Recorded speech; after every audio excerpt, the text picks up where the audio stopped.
Hallo liebe Motorsportfreunde, wir begrüßen Sie zu einer weiteren Folge unserer Interviews aus der Formel 1 und heute haben wir Günther Steiner zu Gast. Eigentlich sind wir zu Gast bei Günther Steiner in Meran. Erstmal hallo Günther, danke, dass wir hier sein dürfen.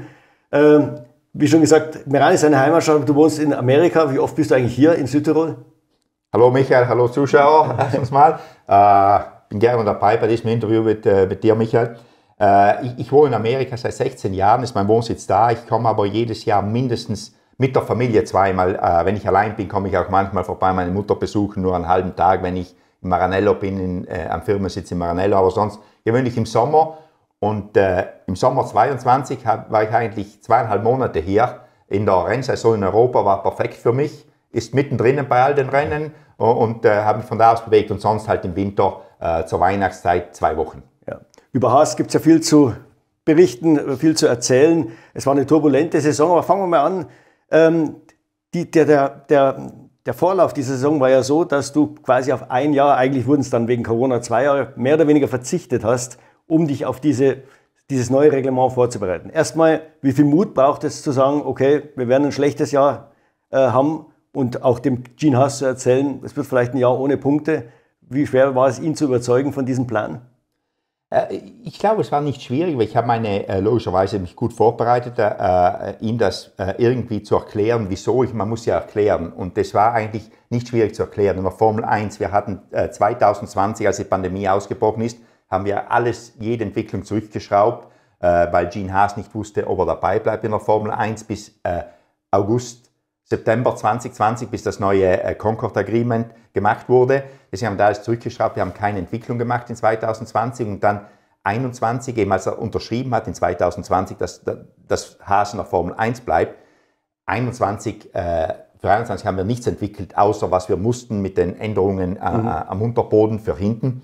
Da habe ich ihm erklärt, Gene, wenn wir hier jetzt einen Haufen Geld ausgeben, nicht nur Geld, sondern auch einfach Kapazität reinsetzen, wir werden höchstens Vorletzte werden, wenn alles super geht, aber wir kompromittieren nicht nur 22, sondern 22 bis 25, weil da ist haben wir das neue Reglement entwickelt und das neue Reglement geht von 22 bis 25.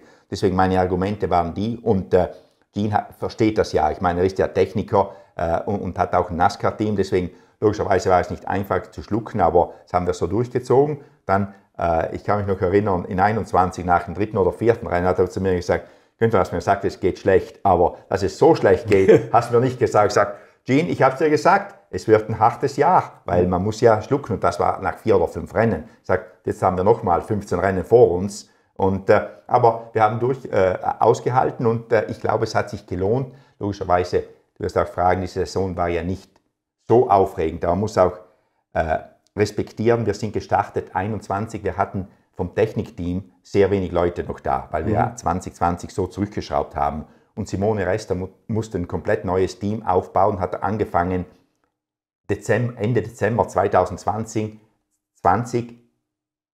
Jänner 2021 und so ein Team aufbauen von 100 Leuten in 2 Monaten ist auch ein Unternehmen und dann das Team auch zusammenarbeiten zu machen. Ja. Deswegen glaube ich, haben die Jungs eine sehr gute Arbeit gemacht und ich glaube, wir hätten eigentlich besser abschneiden können. Am Anfang waren wir ja sehr gut dabei. Wir haben dann ein paar Sachen eben nicht die richtige Richtung gemacht, aber wir haben davon gelernt und ich glaube eben, es war, wenn ich zurückgehen würde, ich würde dieselbe Entscheidung wieder treffen. Okay. Wie wichtig war der 8. Platz dann am Ende? Sehr wichtig. Ich glaube, 7. wäre schöner gewesen, ja. Logischerweise, aber der 8. war wichtig, um auch den Jungs zu demonstrieren, was sie fähig sind. Nicht, was wir als Team fähig sind. Ich habe immer gesagt, Jungs, Großteil des Teams ist 5. geworden in 2018.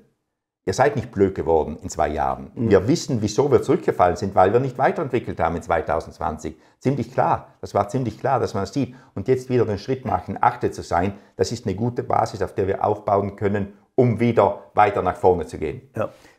Das Komische war ja, ihr hattet unheimlich gute Phasen gleich am Anfang, dann in der Mitte drin und auch am Ende mit der Pole Position vom Kevin. Und dann gab es wieder Rennen, wo man aus eigener Kraft nicht in die Punkte fahren konnte. Warum gab es diese Schwankungen? Wenn ich es wüsste, ist mir selber noch ein bisschen ein Rätsel. Ich glaube, am Anfang waren wir sehr gut vorbereitet gegenüber den anderen Teams, weil wir eben länger entwickelt haben. Wir haben dann ein bisschen vielleicht in die falsche Richtung entwickelt, auch würde ich sagen, uns nicht konzentriert, zum Beispiel auf Abspecken hätten wir mehr machen sollen, meiner Meinung nach. Jetzt im Nachhinein, das sind keine Vorwürfe an niemanden, sondern an mich selbst. Wir hätten das auch ein bisschen abspecken müssen, das ist ja sofortige Rundenzeit. Und dann, ich weiß es nicht genau, wieso wir diese erste Phase, wo wir gut waren und dann zurück, kann ich irgendwie verstehen. Dann waren wir wieder zurück, Österreich, Silverstone, Kanada waren wir wieder gut dabei. Und nach der Sommerpause ging eigentlich sehr wenig, muss ich sagen. Da war ich ein bisschen enttäuscht, weil ich gehofft hätte, dass es ein bisschen besser geht. Logischerweise die Pole Position in Brasilien war ein Highlight für uns. Und weil du sie ansprichst, ich möchte auch sagen, da sieht man wieder, wenn uns die Möglichkeit gegeben wird, sind wir da als Rennteam. Deswegen, das sage ich eben meinen Leuten, wir sind nicht schlecht. Wir müssen nur alles immer voll gut abarbeiten. War im Rückblick vielleicht ein Upgrade zu wenig? Ich meine, deine Konkurrenten, der Aston Martin hat 2 B-Versionen gebracht vom Auto, der Sauber hat, glaube ich, noch in USA ein großes, Japan, USA ein großes Upgrade gebracht, der Alpha Tauri, glaube ich, 3 oder 4 über das Jahr verteilt. War eins zu wenig? Sicher, wenn man mehr machen könnte, vielleicht würde ich jetzt anders entscheiden, würde ich es auch langsamer bringen und nicht ein großes machen, sondern mehrere kleine, wie alle anderen gemacht haben, dass man sich mehr in diese Richtung auch ans Auto anpasst. Ich glaube, alle Fahrzeuge mit Ferrari-Motoren sind ein bisschen langsamer geworden in der Saison, muss man auch bekennen. Was seine Gründe hat, ja. Ja, offensichtlich, alle zusammen. Deswegen, es waren mehrere Elemente. Keiner richtig schwerwiegend, aber die Kombination von diesen Sachen, die du gerade gesagt hast, zu wenig Entwicklung vielleicht, bisschen am Motor. Die anderen haben vielleicht mehr zugelegt am Motor. All diese Kleinigkeiten haben uns eben zurückgeschmissen. Ja, aber ist jetzt dann den Ingenieuren zu wenig eingefallen oder ist man da auch vom Budget her begrenzt gewesen in Bezug auf die Upgrades? Ich würde nicht sagen, zu wenig eingefallen. Einfallen tut den Ingenieuren immer was, muss man auch so sagen. Deswegen, da ist nie ein Mangel. Vielleicht haben wir nicht genug Abtrieb gefunden und dann logischerweise mussten wir auch mit dem Budget gut umgehen, um nicht ans Limit zu kommen. Wir waren dieses Jahr ein bisschen unter dem Budgetdeckel, muss man auch sagen. Logischerweise die Unfälle haben nicht geholfen, Budget zu haben, zu entwickeln. Das waren auch Millionen und irgendwie geht das Geld aus, aber nicht nur Geld, sondern auch Budgetdeckel. Wir waren dann am Ende doch noch ein paar Millionen, aber nicht weit weg vom Budgetdeckel, weil wir haben wiederum Geld gefunden, das wettzumachen oder teilweise wettzumachen, weil sonst hätten wir überhaupt keine Upgrades bringen können. Ja. Ich meine, die Saison hat ja schon turbulent für dich begonnen. Du musstest dich von Nikita Mazepin trennen und auch vom Hauptsponsor. Ja, weil eben Russland da einmarschiert ist in der Ukraine, da hattest du gar keine andere Wahl. Wie schwer war es innerhalb von, ich glaube, da waren noch 12 Tage übrig, bis zum Saisonbeginn einen Fahrer zu finden? Und war der Kevin dann die einzige Option oder hattest du eine andere irgendwo auf dem Schirm? Nein, wie du sagst, es war nicht einfach, aber erstens mal, du musst dann irgendwie schon sicherstellen, wenn du den Titelsponsor verlierst, dass du genug Geld hast. Das habe ich dann sichergestellt mit Herrn Haas. Und Fahrer finden ist eigentlich nicht so schwierig. Es gibt genug Fahrer da, die Formel 1 fahren wollen. Da gibt's, aber halt, dass man das Richtige tut. Und wir haben uns für Kevin entschieden. Das war, ich weiß jetzt nicht mehr die ganzen Namen, die wir da rumgeschmissen haben. Ich habe eine Liste gemacht, mit Gene gesprochen. Und dann eben war Kevin und dann sagt Gene auch, was hältst du von Kevin? Sagt, ja, wenn es gehen würde, wäre das ziemlich gut, weil er kennt das Team, wir kennen ihn.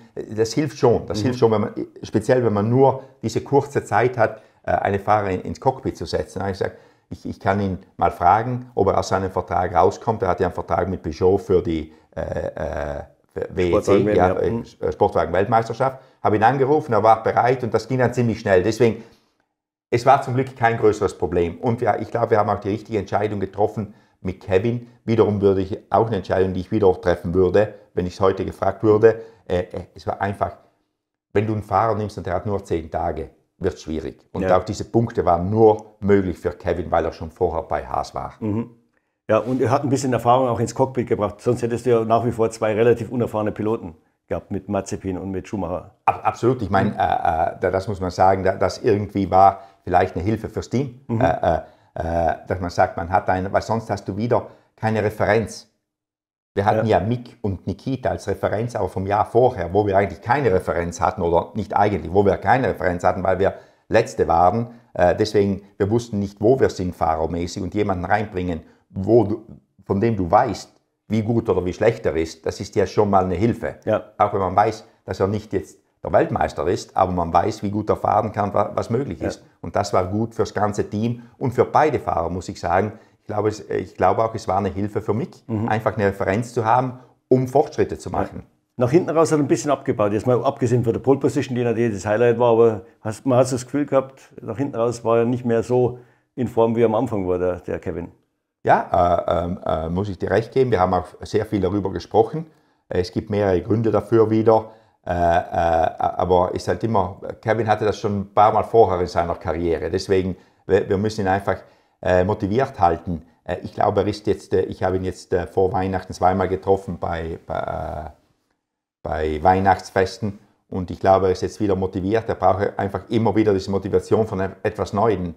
Und ich glaube auch, als du angesprochen hast mit den Upgrades, das hätte vielleicht auch die Fahrer motiviert. Ja. Weißt du, wenn etwas Neues da ist, ist auch viel ein Kopfspiel. Deswegen ist nicht nur die Technik oder die absolute Leistung vom Auto, sondern auch, ich habe was Neues, ich muss jetzt was rausholen, als wenn du immer gut Deutsch denselben Preis serviert bekommst. Ja, klar. Kommen wir zum Mick Schumacher.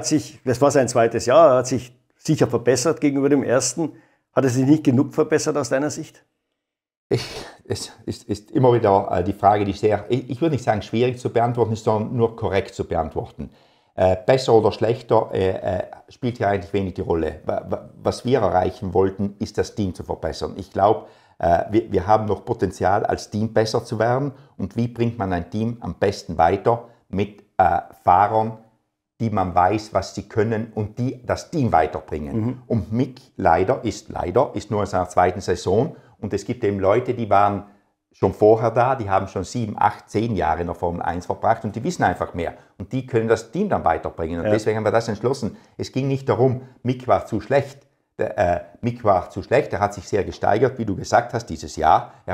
Manche Momente waren sehr gut, muss ich sagen, waren wir alle positiv überrascht, was er gebracht hat. Aber im Gesamtpaket einfach das Team weiterzubringen, dass wir anschließen können, an was wir gemacht haben in 2018, haben wir entschlossen, wieder einen erfahrenen Fahrer zu bringen, wie wir schon damals hatten, als wir eingestiegen sind in die Formel 1. Wir hatten das erste Jahr Romain und Esteban und bei Esteban hatten wir etwas Ähnliches. Esteban war nicht schlecht, nur wir haben gesagt, wir bräuchten jemanden, der ein bisschen mehr Erfahrung hat. Und deswegen haben wir jetzt den 2 und jetzt haben wir ja noch mehr Erfahrung, weil Kevin hat in der Zwischenzeit 7 Jahre in der Formel 1 gefahren, glaube ich, sowas ungefähr, weiß auch nicht. Und mit Nico, der ist lange in der Formel 1 gewesen und immer in einer Position, wo wir eigentlich hinwollten. Und der hat die Teams dahin gebracht. Das hat ja alles einen Grund, wieso wir Nico nehmen. Das ist ja nicht, weil wir ihn lieb haben. Es gibt ja einen Performance-Grund, wieso wir den geholt haben. Ja. Bei Mick hatte man so gerade England, Österreich, hatte man den Einbruch, so jetzt ist der Durchbruch da. Dann ging es aber nicht mehr weiter. Wie erklärst du dir das? Ich weiß nicht, man muss auch sagen, auch schon in Kanada war er nicht schlecht dabei. Genau. Kanada, Silverstone und Österreich war sehr gut. Ich würde sagen, die zweite Saisonhälfte war auch ziemlich besser, muss man sagen. Und die Entscheidung war nicht einfach für uns. Wir haben nicht jetzt entschlossen, nach 5 Grand Prix, logischerweise die Frustration nach 5 Grand Prix war groß. Ja. Monte Carlo, ich meine, nach Jeddah und Monte Carlo war die Frustration schon groß. Die zwei Totalschäden. Zwei Totalschäden.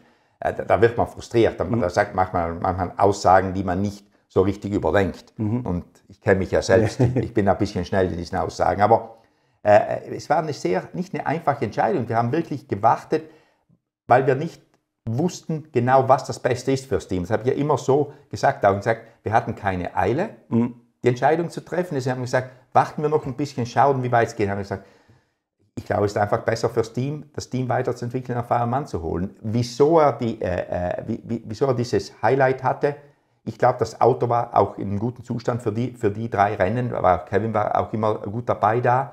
Und nachher, aber in der zweiten Saisonhälfte, glaube ich, vom Performance her im Gesamten war er nicht viel schlechter als Kevin, muss man auch so sagen. Aber wiederum, ich glaube, Kevin ist ein bisschen zurückgefallen.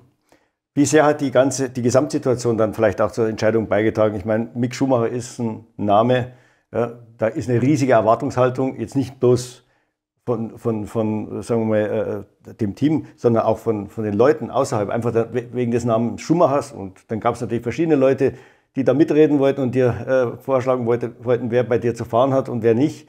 Hat das irgendeine Rolle gespielt, diese bisschen vergiftete Atmosphäre, die dadurch entstanden ist?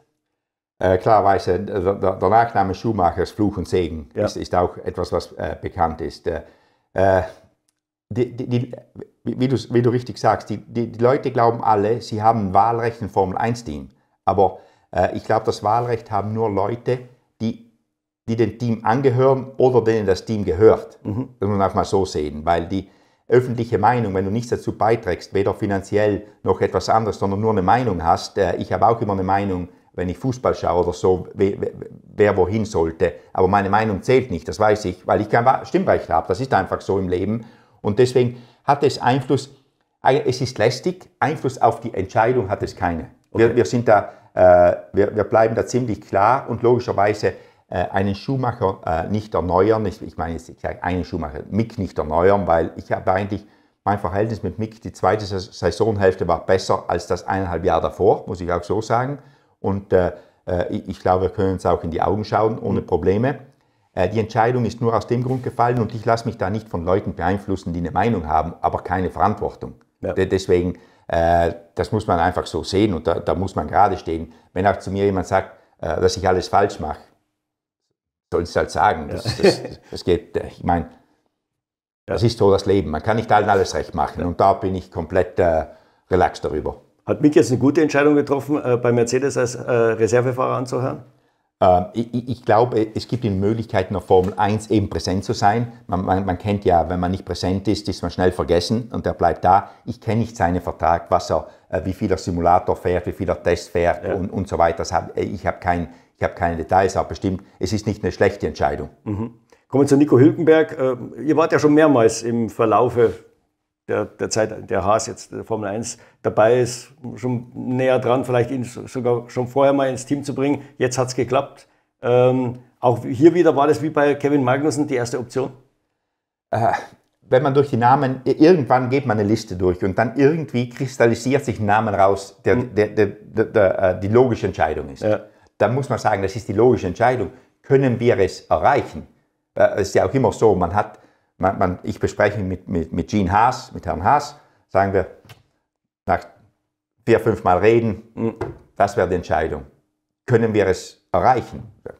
Bis jetzt, was ich erreichen wollte, gewöhnlich mit Sachen, kann ich erreichen. Ich gebe mein Bestes und wenn es klappt, klappt es. Wenn es nicht klappt, habe ich wenigstens mein Bestes gegeben. Und deswegen, aber es ist einfach so, du gehst die Liste durch die Fahrer und dann dasselbe. Jeder hat dieselbe Liste, jeder weiß ja, wer auf dem Markt ist. Und dann gehst du durch und du sagst, wer ist der Beste für Haas in diesem Moment? Ich glaube, da wäre jeder auf den Namen Nico Hülkenberg gekommen. Okay. Da habe ich kein irgendetwas erfunden, was sonst niemand gesehen hat. Ich glaube, das war einfach die logischste Entscheidung für uns. Wie hast du ihn am ersten Testtag da in Abu Dhabi erlebt? Ich war nicht beim Test, ich habe nachher mit ihm gesprochen. Die Ingenieure waren happy mit ihm. Ich habe mit den Ingenieuren logischerweise gesprochen, gefragt, wie es gelaufen, waren happy. Und Nico, wie wir ihn können, ja, es war alles okay, er war auch happy, wir müssen noch da und da arbeiten, fängt jetzt schon an, wo wir arbeiten müssen, dass wir schneller werden, was ja gut ist, was den Leuten ja gefällt, wenn sie angetrieben werden, positiv angetrieben werden, nicht negativ. Aber ich glaube, vom Körperlichen her muss er ein bisschen zulegen, aber das ist auch normal. Wenn du ein Formel-1-Auto nicht Vollzeit fährst, du kannst das nicht trainieren. Du musst sehr hart trainieren, aber das letzte Körperliche kriegst du nur mit dem Autofahren. Das kannst du nirgendwo in keiner Gym trainieren, was du da brauchst. Ich glaube, er war ziemlich müde, aber er hat ja das aktuelle Auto 2 Rennen gefahren und ein paar Tests für Pirelli. Deswegen, er war ja nicht das erste Mal für ihn so ein Auto. Deswegen glaube ich, war es okay. Logischerweise, wir müssen das Auto besser machen für nächstes Jahr. Das weiß er auch und wird auch besser werden. Aber im Gesamten eigentlich soweit alles gut. Du hast ein weiteres Highlight du hast am Ende der Saison einen neuen Hauptsponsor mit MoneyGram gefunden. Seid ihr nächstes Jahr dann am Budget Cap? Ja, wir sind am Budget Cap. Wir haben alle unsere Budgets gemacht. Wir sind am Budget Cap, was gut ist. MoneyGram ist an Bord gekommen. Die wollten zu uns. Ich glaube, es ist eine gute Firma. Man sieht auch da wieder, wie die Formel 1 ein gutes Geschäftsmarketing-Werkzeug ist. Weil eine amerikanische Firma, die weltweit agiert, Die haben gesagt, für uns war die Formel 1 irgendwie logisch. Wir wollten nicht auf ein großes Team raufspringen, weil da gehen wir unter. Wir sind eher wie Haas, wir kommen von unten rauf und kämpfen mit.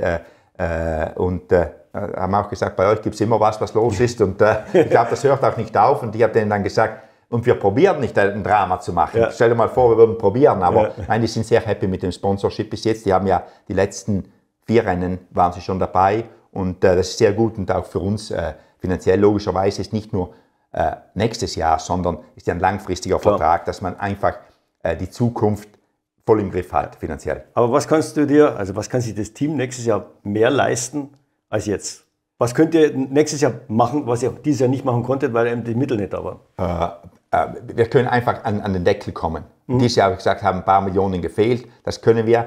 Dieses Jahr, man kann auch mehr entwickeln, weil letztes Jahr mit einem komplett neuen Reglement und neuem Auto musst du ja alles neu kaufen. Und da gibst du eben viel Geld aus, was ein Budget Cup ist. Für nächstes Jahr, ein paar Teile kann man übernehmen, nicht viel, muss ich auch sagen, aber etwas kann übernommen werden, da sparst du da ein bisschen. Wir können eben mehr in diesen, mit den anderen Teams genau dasselbe machen. Oder sollte möglich sein. Wir müssen jetzt hängt es nicht mehr, ich sage es ja immer meinen Ingenieuren, jetzt ist nicht mehr das Geld das Limit, sondern das Talent. Euer Talent. Und das ist ja auch eine Ansage, oder? Ja, jetzt kommt es aufs Talent an und nicht mehr aufs Geld. Früher war es immer so ohne Budgetdeckel, aber wenn wir mehr Geld hätten, wären wir alle Weltmeister. Dann hätten wir, wenn jeder mehr Geld gehabt hätte, hätten wir 10 Weltmeister gehabt. Aber jetzt haben wir alle dasselbe Geld, jetzt kommt es aufs Talent drauf an. Ja. Kommen wir an den Anfang zurück, wie Haas überhaupt in die Formel 1 gekommen ist. Ihr seid reingekommen zu einer Zeit, in der die letzten 3 neuen Teams gerade gestorben waren. Der Caterham, der Marussia und der HRT. Du hast ja ein neues Modell entworfen. A, wie bist du da drauf gekommen? Und B, wie schwierig war es, den Gene Haas oder überhaupt einen zu finden, der dann mit auf diesen Zug aufspringt? Ich habe eigentlich 1,5 Jahre einen Investor gesucht oder jemand, der ein Formel-1-Team gründen will, hauptsächlich in Amerika. Und dann habe ich den Gene Haas, habe mit dem eine Zeit lang geredet, über ein Jahr. Ich habe gesagt, ich habe keinen Druck, ich habe ja meine eigene Firma. Ich möchte eben, wenn es klappt, jemanden haben, der interessiert ist, ein Formel-1-Team für die Zukunft da zu haben. Damals war Stefano Domenicali Teamprinzip bei Ferrari. Stefano ist ein sehr guter Freund von mir seit langem. Der hat mich eben unterstützt, hat gesagt, was du brauchst, den Motor und so kannst du kaufen. Und dann, als dann Gene eingekommen ist, haben wir überlegt, wie machen wir es am besten? Wo machen wir was? Wie machen wir was? Und dann sind wir eben auf dieses Modell gekommen. Wenn wir nur machen, wie die 3 Teams, die du vorher erwähnt hast, die nicht mehr dabei sind, nur mehr machen dasselbe, wieso sollen wir erfolgreich sein? Wir sind nicht das waren gute Leute, das waren nicht Idioten, die das gemacht haben, das waren qualifizierte Leute. Wir können mehr davon machen oder mehr Geld reinwerfen, aber keine Garantie, dass wir es besser machen. Wir müssen probieren, irgendetwas zu finden. Und dann so langsam hat man sich genähert, das können wir von Ferrari kaufen und dann könnten wir das kaufen. Das ist ja schon ein guter Startpunkt, wenn auch Ferrari nicht Weltmeister war, aber immer in den Top 3.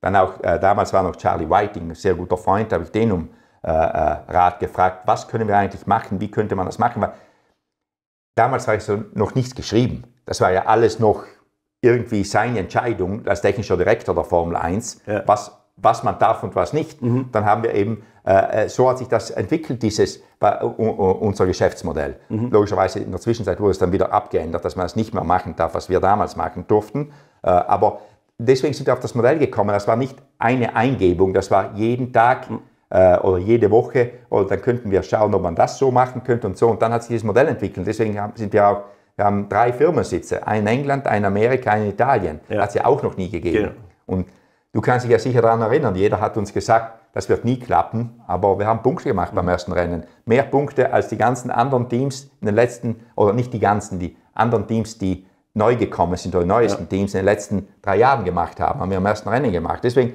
ich glaube, manchmal muss man halt ein bisschen querdenken. Aber sagen wir so, sollte jemals wieder ein neues Team in die Formel 1 kommen, es geht eigentlich nur noch dieser Weg, oder kann einer heute von der grünen Wiese aus bei der Komplexität dieses Sports überhaupt noch von Anfang an einigermaßen erfolgreich sein? Meine Meinung ist sehr, sehr schwierig. Nichts ist unmöglich. Ich sage immer, ich möchte nicht, es gibt immer jemanden, der sehr gut ist in Sachen, aber es ist sehr, sehr schwierig. Und das, genau wie wir es gemacht haben, kannst du ja auch nicht mehr machen. Wir hatten ja freie Windkanalzeit damals. Wir hatten ja kein Limit. Ja. Jetzt, wenn du als neues Team kommst, hast du sofort die Limits da. Budgetdeckel hast du ja auch sofort da. Wir hatten keinen Budgetdeckel, obwohl wir wären im Budgetdeckel geblieben. Du kannst auch nicht mehr so viele Teile übernehmen, wie wir übernehmen konnten. Damals ist ja auch alles limitierter geworden. Es ist viel, viel schwieriger. Deswegen, ich sehe es eigentlich ziemlich schwierig, ein Team von null aufbauen und alles selbst machen. Ich würde es nicht ich würde es nicht machen als Person. Es gibt bestimmt Leute, die sagen, sie können es und vielleicht können sie es auch. Da habe ich eigentlich, bin ich nicht der Richter, ob es klappen könnte, aber sehr, sehr schwierig. Und genau dasselbe Modell, wie wir machen, geht auch nicht. Deswegen, man müsste da schon ein bisschen darüber nachdenken, ob es nicht, wenn jemand wirklich sehr interessiert ist, ob sie es nicht machen, wie es Audi macht. Ja. Sich ein Team einkaufen, existierendes. Ich glaube, das ist die viel bessere oder die bessere Idee, schneller zum Erfolg zu kommen. Warum hast du dann den zweiten Schritt nicht gemacht? Also man kann ja sagen, okay, wir steigen jetzt ein mit 60-70% von Ferrari und machen das, was wir machen müssen, laut Reglement. Aber dann so nach 2-3 Jahren fangen wir auch an, ein paar andere Sachen zu machen. Aufhängung, Getriebe, damit wir unabhängiger werden. Warum ist der zweite Schritt eigentlich nie passiert? Der zweite Schritt ist nie passiert. Ich glaube, da sind wir auch dann in 2020 reingekommen, ziemlich schnell. Eine gewisse Planung war da, das zu machen. Dann ist 2020 gekommen, wo wir so weit nach hinten geschmissen worden sind, dass ich das aus dem Fenster, das war nicht mehr, um was ich mich kümmern musste. Ich musste mich kümmern, das Team am Leben zu halten. Genau, am Leben zu halten. Das war auf einmal Priorität. Und jetzt, logischerweise, jetzt sind wir wieder zurück auf den Beinen. Jetzt müssen wir noch einen Schritt machen, das ein bisschen besser werden, weil 2018 war sicher die Überlegung da, einen Schritt nach vorne zu machen. Da habe ich aber einen Plan geschrieben, wie man den nächsten Schritt macht. Und dann ist 2020 gekommen, habe ich das wieder auf die Seite gelegt. Und dann ist der Budgetdeckel gekommen und jetzt müsste man wieder von Neuem anfangen. Und ich glaube, ich fange darüber wieder an nachzudenken. Wir fangen 23 an, sehen, wo wir sind und dann schauen, was der nächste Schritt ist, um ein bisschen mehr in diese Eigenständigkeit zu kommen, dass man nicht mehr so abhängig ist von einem Hersteller. Ja. Aber das ist der nächste Schritt und wie gesagt, ich hatte das mal angefangen durchzudenken und dann haben wir die Watschen bekommen von Corona und dann wurde das in die Schublade gelegt. Weil der Sauber behauptet ja, es ist billiger, sein eigenes Getriebe zu bauen, als eins bei Ferrari einzukaufen. Ich glaube, auch Sauber hat den Vorteil, die hatten noch die Leute da von früher, die haben das ja auch schon mal gemacht. Unser Unterschied ist, und ich unterschätze das nicht, weil ich sage immer, die Leute in der Formel 1 sind alle gut. Wir müssten komplett von Null anfangen, das zu machen. Und das respektiere ich. Bei Sauber muss man sagen, deren Entscheidung war sicher da, die hatten Erfahrung, ein eigenes Getriebe zu machen. Wir haben keine. Wir fangen von Null an. Und deswegen muss man da fast ein Jahr parallel gehen. Aber das kostet dann auch mehr Geld. Das ist aber Geld, was im Budgetdeckel ist, weil dann kaufst du das Getriebe und hast deine eigene Entwicklung parallel. Du musst auch dann aufpassen, dass du nicht auf einmal wieder in diesem Jahr auf der Strecke einen Schritt zurück machst, um dann einen nach vorne zu machen. Und da muss man eben aufpassen, das alles abzudecken. Es ist nicht so einfach zu sagen, jetzt gehe ich mein eigenes Getriebe machen für 24. Ja. Weil so einfach sind die Getriebe nicht. Aber wenn der Gene, sagen wir mal, irgendwann mal sein Team verkaufen wollte, müsste es ein bisschen unabhängiger sein vom Ferrari, weil sonst kaufst du ja als Käufer jetzt die Abhängigkeit mit, was vielleicht ein Käufer gar nicht will. Aber ich glaube, in 2-3 Jahren könnte man von der Abhängigkeit weg. Das ist auch mein Ziel. Ich meine, man sieht es ja auch bei Audi, die haben ja auch nicht 100% gekauft gleich und dann los geht's. Die steigen langsam ein, um sich aufzubauen. Die bauen sich ja auf und kaufen ein Team. Deswegen, das könnte man auch so parallel machen. Deswegen, da sehe ich keinen, es ist immer ein Problem, aber es ist ein lösbares Problem, was mir eigentlich keinen Kopfzerbrechen macht. Das größte Problem im Moment für jemanden, der es kaufen will, Gene will es nicht verkaufen. Ja. Zum Schluss über die Formel 1, das Gesamtbild, wenn wir uns das anschauen, als ihr eingestiegen seid, hatte die Formel 1 schon seine Probleme. Man brauchte unbedingt 10 Teams, da waren einige so halb am Sterben. Jetzt boomt die Formel 1. Wie ist es zu erklären? Wenn ich es nur wüsste. Ja. Ich meine, wie du sagst, das ist ein Boom, der irgendwie in die letzten 3 Jahre, ich würde nicht sagen, aus dem Nichts gekommen ist. Es ist sicher, kommt von was. Ich glaube, das ist einfach die Übernahme von Liberty Media und das Vermarkten der Formel 1, wie sie es gemacht haben. Die haben ein paar Glücksgriffe gemacht mit dieser Netflix-Serie Drive to Survive, die bei jungen Leuten sehr gut ankommt, weil es gibt ja, wenn man jetzt schaut, es sind so viele junge Leute da, die die Formel 1 nur leben. Ich heiße Netflix-Generation. Die können Formel 1 nur, seit es Netflix gibt. Die interessiert nicht, was nicht, das ist übertrieben, aber wenig, was vorher war. Die wollten nicht die Historie wie die richtigen, wie wir zwei alten Männer hier, die die Historie kennen und wissen, woher es kommt, die ganzen Namen. Die kennen das nicht. Die sehen das als Spektakel, die da mitgerissen wurden von dieser Serie. Schau auf den Rennen, was da los ist im Moment. Das Programm rund um den Sport ist so viel größer geworden, was logischerweise viele junge Leute anzieht. Alle Rennen oder die meisten Rennen sind ausverkauft oder sogar eine Warteliste für Karten. Zuschauerzahlen im Fernsehen sind gut, obwohl es viel Pay-per-View ist, wo Märkte wegfallen, wie Deutschland hat einen riesen Schritt nach hinten gemacht, seit es nicht mehr im freien TV ist. Aber es ist einfach gut, aber ich glaube, dass die Kombination eben als Liberty Media übernommen hat, die sozialen Medien benutzt seit damals und ein paar Glücksgriffe. Und ich glaube, die Formel 1, wie sie im Moment da ist einfach ein interessanter Sport. Da kann man sagen, was man will. Und der Sport ist nicht zu kurz gekommen. Viele sagen, es ist nur mal eine Show. Ja. Es ist eine Show, aber der Sport steht immer noch im Vordergrund. Das wäre meine nächste Frage. Also wie groß ist die Gefahr, dass jetzt überzogen wird, weil man immer noch mehr Geld einnehmen will und natürlich immer mehr Geldquellen sucht? Also in Miami hat man schon ein bisschen das Gefühl gehabt, es war eine Riesenparty und manche Leute haben halt die Formel 1 ertragen, dass sie da im Rahmenprogramm mitfährt. Die haben ertragen, dass es laut war. Aber wir müssen auch sehen, Miami ist ein spezieller Markt. Miami ist Miami. Da muss jeder dabei sein, der in Miami ist. Wenn so eine große Veranstaltung ist, muss dabei sein. Aber ich glaube, der Sport steht immer noch im Vordergrund. Und du bist ja so lange dabei. Ich glaube, wir oder viele, die Mehrheit der Leute spricht über den Sport und man muss auch sehen, dass Stefano Domenicali kommt ja auch von diesem Sport. Da wurde nicht jemand genommen, ein CEO von vom Wrestling oder vom Entertainment-Business, irgendwie vom Singen. Das wurde ein Mann, der nach Formel 1 groß geworden ist, genommen und der weiß schon, Priorität ist, den Sport zu erhalten und um ein Programm rundherum zu bauen, das es alle interessieren kann. Und ich glaube, das gelingt ihnen im Moment sehr gut.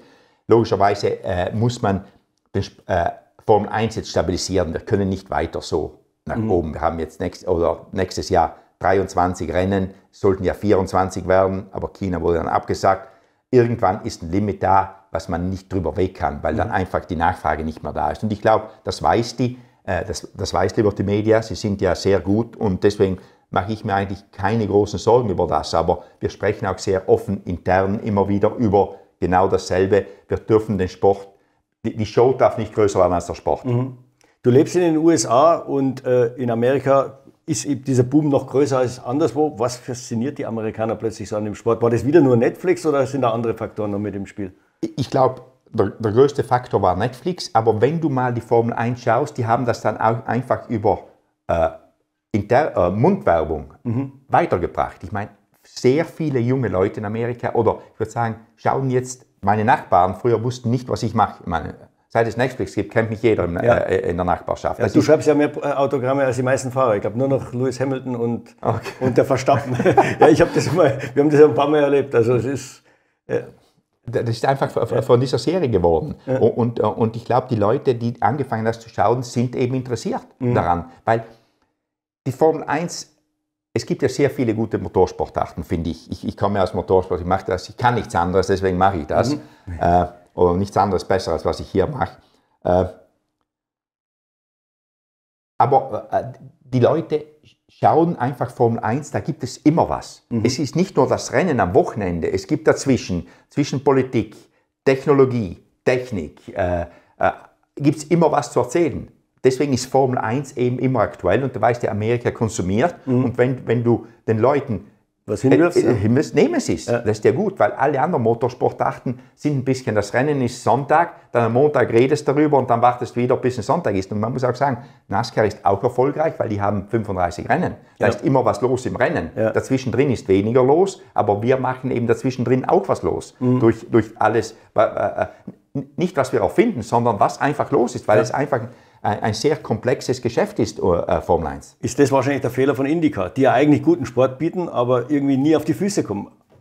Ich würde schon sagen, nur es gibt kein Rezept, um das zu erreichen. Ja. Das ist einfach, die Formel 1 ist über so viele Jahre gewachsen und hat sich so weiterentwickelt und immer weiterentwickelt worden. Deswegen, das jetzt von irgendwie anzufangen, zu imitieren, viele haben es ja probiert, auch die anderen Serien so etwas zu machen wie die Netflix-Serie Drive to Survive. Das ist alles, ich sage immer, das ist wie ein MeToo-Geschäft. Wieso kann nicht jeder Coca-Cola oder Red Bull produzieren. Wäre ja auch einfach, oder? Aber nicht jeder ist so erfolgreich.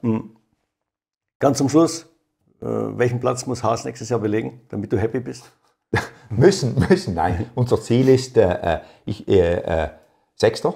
Unser Ziel sollte möglich sein. Ich glaube, dieses Ziel war unser Siebter, haben wir nicht geschafft, waren knapp vorbei, ist auch daneben, kann man auch so sagen. Deswegen unser Ziel ist, Sechste zu werden, im Mittelfeld mitzufahren. Irgendwann wollen wir aufs Podium und wenn du im Mittelfeld stark mitfährst, ist es möglich, wie wir gesehen haben vor ein paar Jahren. Ja. Deswegen, man muss immer dabei sein, deswegen wir müssen uns verbessern und das ist das Ziel. Okay, dann werden wir uns in einem Jahr hier wieder treffen vielleicht und schauen wir mal, ob es der 6. Platz geworden ist.